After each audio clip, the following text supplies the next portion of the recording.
l'équipe de Radio Kef et aussi merci. Donc, je vous remercie tous d'avoir me donné cette opportunité afin de poursuivre le programme de l'économie et de donner l'occasion à vous, mes chers élèves, l'occasion de récupérer la rupture due à l'arrêt du cours. En fait, je vais essayer de vous présenter un modeste travail que j'espère bien qu'il soit efficace et qui répondra, je l'espère bien, à vos besoins. Mais avant de commencer la leçon, et comme vous le savez, notre programme d'économie est constitué de 4 parties. Et à ma connaissance, mes collègues ont achevé les 3 premières parties et certains d'entre eux ont entamé l'étude de la 4e partie.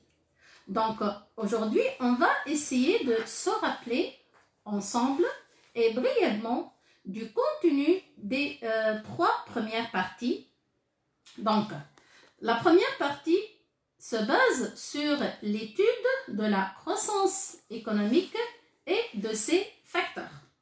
Et cette croissance, comme vous le savez très bien, se définit comme étant quoi? Donc, c'est l'accroissement durable des grandeurs économiques, à savoir production, investissement, consommation, revenus, etc., accompagné des mutations structurelles au niveau de la production et de la consommation. Je reprends. Donc, la croissance économique, et certainement vous connaissez tous cette définition. Donc, la croissance économique se définit comme étant l'accroissement durable des grandeurs économiques accompagné des mutations structurelles de la production et de la consommation. Et cette croissance, elle est mesurée par référence à l'évolution d'un agrégat PIB, produit intérieur brut, ou PNB, produit national brut. Donc, l'évolution est à son tour, donc l'évolution du PIB ou bien du PNB, est à son tour mesurée par le taux de croissance, l'indice ou le coefficient multiplicateur. Donc, concernant le taux de croissance, vous avez vu 3 taux. En premier lieu, vous avez vu le taux de croissance annuel du PIB. Donc, on va se rappeler de la formule. Le taux de croissance annuel du PIB est égal à quoi? Donc, est égal au PIB-TN moins PIB-TN-1 sur PIB-TN-1 fois 100. Donc, le taux de croissance annuel du PIB mesure l'évolution du PIB entre 2 années, comment? 2 années successives qui se suivent. Exemple, si pour un pays, le taux de croissance du PIB en 2018 est égal à 2,5%, on dit quoi? L'interprétation, donc je reprends, si le taux de croissance annuel du PIB en 2018 est égal à 2,5%, on dit que le PIB augmente de 2,5% en 2018 par rapport à quelle année? Par rapport à l'année précédente, c'est-à-dire l'année 2017. Ok? Donc ça, en ce qui concerne le taux de croissance annuel qui mesure l'évolution du PIB entre 2 années qui se suivent. Passons au taux de croissance global du PIB. Le taux de croissance global du PIB est égal au PIB-TN moins PIB-T0 sur PIB-T0 fois 100. Donc, avec T0, c'est début de période et TN, fin de période. Donc, le taux de croissance globale mesure l'évolution du PIB entre 2 années quelconques. L'essentiel que ces 2 années ne soient pas successives. Par exemple, si le taux de croissance globale du PIB est égal à 15% entre 2010 et 2018 pour un pays, on dit que le PIB augmente globalement de 15% durant la période 2010-2018. Donc, le PIB augmente globalement de 15% durant cette période. Le troisième taux, donc, c'est le taux de croissance annuel moyen. C'est ce qu'on appelle le TCAM du PIB. Donc, dans le contexte de notre programme, vous n'êtes pas obligé de calculer ce taux, mais juste l'interprétation. Donc, si par exemple, le taux de croissance annuel moyen du PIB est de 3,5% durant une période 2010-2018, donc vous me suivez, si le taux de croissance annuel moyen du PIB pour un pays est de 3,5% entre 2010 et 2018, on dit que le PIB augmente comment? Très bien, augmente en moyenne et par an de 3,5% durant la période 2010-2018. Comme si le PIB augmente par an chaque année, donc de 3,5%. Vous y êtes? Voilà, donc on a trois taux de croissance annuelle, taux de croissance globale et taux de croissance annuel moyen. Donc l'évolution, elle peut être aussi mesurée par référence à l'indice du PIB. Et lorsqu'on dit indice, on dit toujours année de base ou bien année de référence. Donc l'indice du PIB, il est calculé à un instant Tn par rapport à une année de référence T0. Sa formule est le PIB est égal, donc le PIB Tn sur le PIB T0 et on multiplie par 100. Je reprends, l'indice du PIB en Tn par rapport à T0 est égal au PIB Tn sur PIB T0 fois 100. Comme je l'ai déjà dit, avec T0, c'est l'année de base. Donc, prenons un exemple. Si, par exemple, l'année de base pour un pays, pour une économie, si l'année de base est de 2000 et l'indice du PIB est de 120 en 2018, on dit comment? Bien, comment on interprète 120? Donc, certainement, vous le savez, et vous l'avez étudié avec mes chers collègues, on dit que le PIB augmente de 20% en 2018 par rapport à l'année de base 2000. Comment on a trouvé 20%? Donc, on a fait l'indice qui est 120 moins 100. Donc, 120 moins 100, on trouve 20. OK? Voilà, très bien ça en ce qui concerne. Donc, le premier exemple, l'indice peut être aussi inférieur à 100. Par exemple, si l'indice du PIB est de 70 en 2015, on dit que le PIB, qu'est-ce qu'il fait? Donc, toujours pour déterminer l'évolution, on doit prendre l'indice et on retranche 100. C'est-à-dire, on fait 70 moins 100, soit moins 30. Donc, à ce moment-là, qu'est-ce qu'il a fait le PIB? Donc, le PIB a diminué de 30% en 2015 par rapport à 2000, toujours par rapport à l'année de base. Donc, lors de l'interprétation, donc, on doit écrire l'évolution en pourcentage, s'il vous plaît. OK? Voilà, donc on a vu le taux de croissance, on a vu l'indice. Maintenant, on va voir le coefficient multiplicateur qui représente aussi un indicateur de mesure de l'évolution. Le coefficient multiplicateur du PIB est égal au PIB Tn sur PIB T0 avec T0 début de période et Tn fin de période. Donc, toujours, on prend un exemple pour vous rappeler. Donc, si le coefficient multiplicateur du PIB est égal à 1,3 pour un pays entre 2000 et 2017, on dit que le PIB a été multiplié par 1,3. Je reprends. Si le coefficient multiplicateur est égal à 1,3, on dit que le PIB a été multiplié par 1,3 durant cette période, c'est-à-dire la période 2000-2017. OK? Voilà, c'est un petit rappel juste. Mais vous savez aussi qu'au niveau de la première partie, vous avez étudié aussi les facteurs qui contribuent à la réalisation de la croissance. Ces facteurs sont essentiellement le travail, le capital et les échanges extérieurs. Donc, vous avez vu la contribution du facteur travail à la croissance qui peut être à la fois quantitatif et qualitative. La contribution quantitative nous conduit à réaliser une croissance.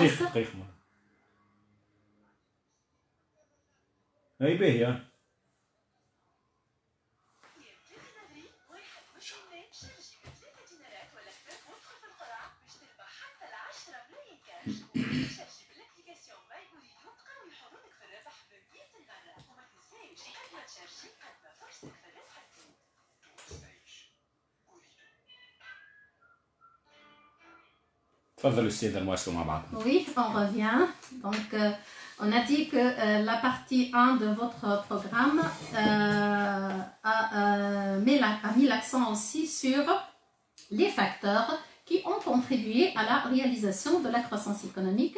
Donc, vous avez vu la contribution du facteur travail à la croissance qui est à la fois quantitative et qualitative. Et la contribution quantitative nous conduit à la réalisation d'une croissance appelée extensive, alors que la contribution du facteur travail à la croissance nous conduit à la réalisation d'une croissance appelée comment? Intensive. Donc la contribution quantitative nous donne une croissance extensive et la contribution qualitative nous conduit à la réalisation d'une croissance intensive. Voilà. Puis vous avez vu l'importance de l'investissement qui contribue aussi à l'accroissement de la richesse et à la réalisation de la croissance par son action sur l'offre et aussi par son action sur la demande. Par la suite, vous avez étudié la contribution des échanges extérieurs dont on va en avoir besoin par la suite lors de l'étude de la mondialisation. Donc, vous avez étudié la contribution des échanges extérieurs à travers le rôle des importations et des exportations à l'amélioration des performances économiques. Okay? Voilà, donc ça en ce qui concerne la partie 1 de votre programme. Concernant la partie 2, donc, elle était centrée sur l'aspect qualitatif de la croissance et cet aspect se traduit par les mutations structurelles. Vous avez étudié les mutations au niveau de la structure de la production et les mutations au niveau de la consommation. Puis, et dans la deuxième partie de notre programme d'économie, donc, vous avez vu le développement durable. Et dans cette partie, vous avez vu certainement que la croissance économique ne s'accompagne pas seulement des bienfaits, mais également des effets pervers de nature, à la fois socio-économique et environnementale. Et puis, vous avez vu dans un second chapitre que pour remédier à ces problèmes, donc, un nouveau concept a été pris en considération donc, et qui tient compte de l'homme et de la nature. Il s'agit donc du développement durable. Ok? Voilà, ça brièvement. Donc aujourd'hui, qu'est-ce qu'on va faire? Donc aujourd'hui, on va focaliser notre travail sur l'étude de la partie 4 de notre programme. Donc, c'est la mondialisation et ses enjeux. Mais avant de commencer, donc je me demande si c'est possible de vous disposer devant vous de vos manuels scolaires, d'un cahier, d'un stylo, parce qu'on va en avoir besoin.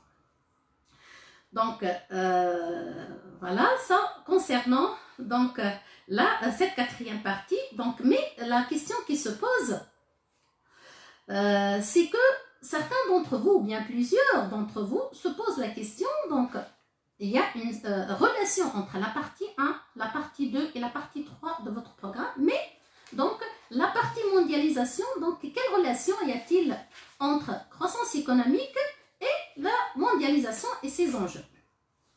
Donc vous avez vu que pour assurer une croissance économique, lors de la partie 1, donc pour assurer une croissance économique soutenue, tout pays a besoin d'effectuer des échanges avec l'extérieur à travers l'intensification des importations et des exportations. Je reprends.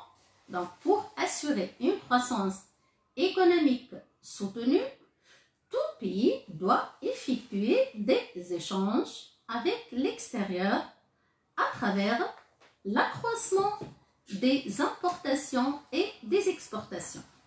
Ainsi, une interdépendance croissante entre les nations apparaît et qui montre qu'aucun pays ne peut vivre en autarcie complète. Donc les échanges extérieurs, donc c'est une nécessité qui nous conduit à dire un pays ne peut vivre enfermé sur lui-même, donc sans effectuer des échanges avec l'extérieur. D'où revient l'utilité des échanges extérieurs qui nous conduit à parler de la mondialisation et certainement des enjeux de cette mondialisation. Donc, notre quatrième partie est subdivisée en combien? En 3 chapitres. Je reprends, notre quatrième partie est subdivisée en 3 chapitres. Donc, un concerne les firmes multinationales. Un deuxième portera sur l'évolution, la structure des échanges internationaux des biens et services. Et un premier chapitre, donc, qui va faire l'objet de notre travail d'aujourd'hui et qui est basé sur les échanges internationaux des biens et services et leur évolution. Donc, aujourd'hui, qu'est-ce qu'on va étudier? Donc, on va étudier le chapitre 1 de la quatrième partie, donc les échanges internationaux des biens et services et leur évolution. Mais on va mettre l'accent sur la première section. Donc, la séance d'aujourd'hui portera sur la section 1, c'est-à-dire présentation des échanges internationaux des biens et services, puisque la deuxième section donc, va porter sur l'essor des échanges internationaux de biens et services. Donc, mais aujourd'hui, on va mettre l'accent juste sur la présentation de ces échanges internationaux des biens et services. Donc, avant de commencer, donc on va commencer plutôt par cette section, et dans laquelle on va essayer donc d'identifier le commerce extérieur, puis présenter les différents indicateurs qui permettent de mesurer ce commerce extérieur. Ok? Voilà.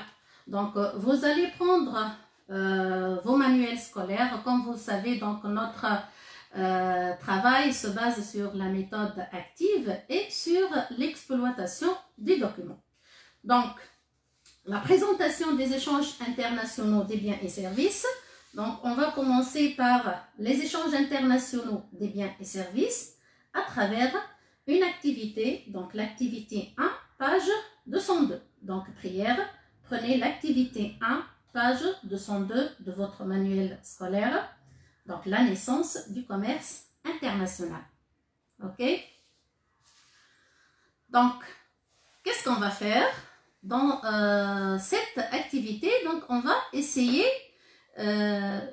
donc de répondre à 2 questions. Donc, la question 1, on vous demande, est-ce que les échanges internationaux constituent un phénomène récent ou non? Donc, la question 1, les échanges internationaux constituent-ils un phénomène récent? Concernant la question 2, on vous demande de dégager les facteurs qui ont permis de développer les échanges internationaux. Donc, on a 2 questions. On va montrer si le commerce extérieur est un phénomène récent ou non.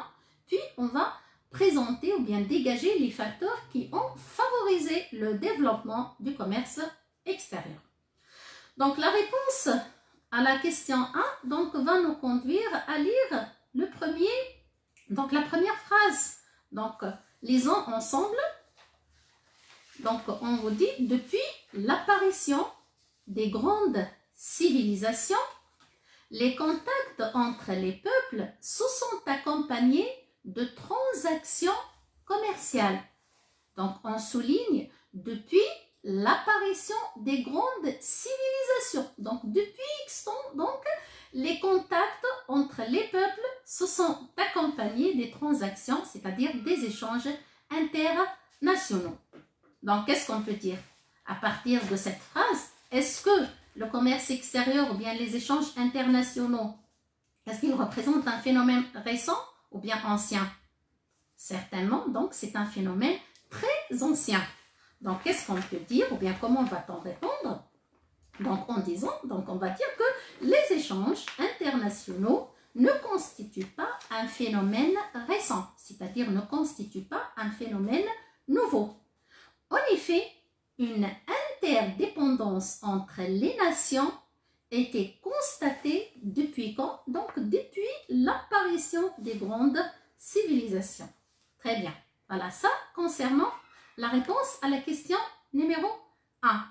Puis, donc, là, on va voir maintenant que ce commerce extérieur donc, a connu une évolution rapide, un développement, une accélération, mais quels sont les facteurs qui ont contribué à cette accélération? Donc, pour cela, donc, vous avez donc, la sixième ligne de cette activité. Voilà, si vous me suivez, donc la sixième ligne, avec l'avènement de la révolution industrielle. Donc, avec l'avènement de la révolution industrielle, on peut souligner la révolution industrielle, ou bien l'avènement de la révolution industrielle, sont apparus des moyens de transport efficaces.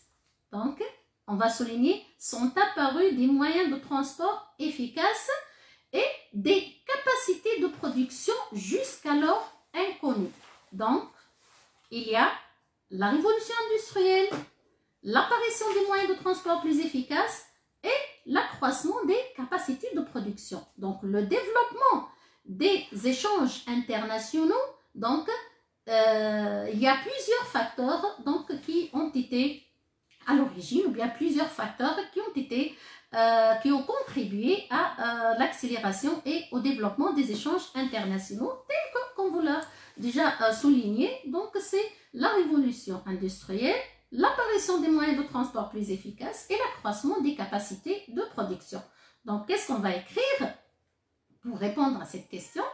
On va dire que plusieurs facteurs ont contribué au développement des échanges internationaux. Donc, il y a plusieurs facteurs. Donc, on va citer les suivants. Donc, oui. Le premier facteur, Allô? la révolution industrielle. Laisse ma fille. Allô?